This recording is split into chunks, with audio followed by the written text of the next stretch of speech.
Nananawagan ng tulong ang isang ginang sa Taytay Rizal para sa kanyang anak na may sakit sa atay. Para bigyan ng mukha ang balita, Mobile Journal, Yeda Pascual.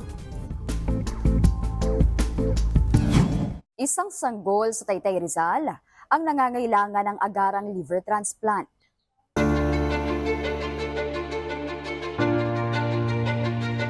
Pagkapanganak pa lang ni Regina sa kanyang baby Clyden, may kutob na siyang parang may kakaiba sa anak.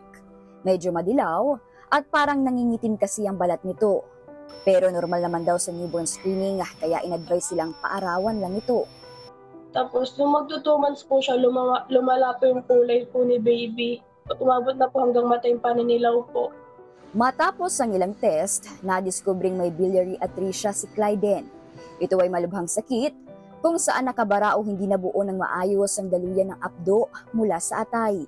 Nag-ano na po siya, nagsusuka na po ng dugo. Yung atay niya po, sobrang sira na po. Tapos tumudumi din po siya ng dugo. Sorry po. Kailan? Kasi palagi po sinasabi ng doktor na kailangan na po operahan yung anak ko kasi sobrang critical na daw po.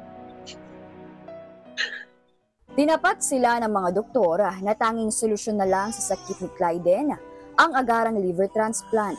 Noong una po talaga, ma'am, hindi ko po matanggap na may ganyan po yung baby ko. Tapos, nato po, ma'am, na sobrang nahirapan na po siya. Mas pinipili ko pong tapangan yung sarili ko para sa kanya po. Kasi siya lang po yung lakas ko, ma'am. Kami pong lahat. First baby ko po kasi siya, ma'am. 2 buwan nang naka-admit sa ospital si Clyden. Nakatakda na sana siyang operahan sa susunod na linggo, pero biglang nagkasakit ang tiyahin niyang magdodonate sana ng atay. Aabot daw sa halos 3 milyong piso ang kailangan para sa operasyon. Sana po tulungan niyo po yung anak ko. Sobrang nahihirapan na po siya. Salamat po sa inyo. Sana po mapansin niyo po kami.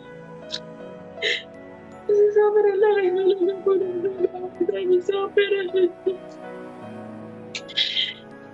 Salamat po. Mobile Journal Yeda Pascual po. Hatid ang muka ng balita.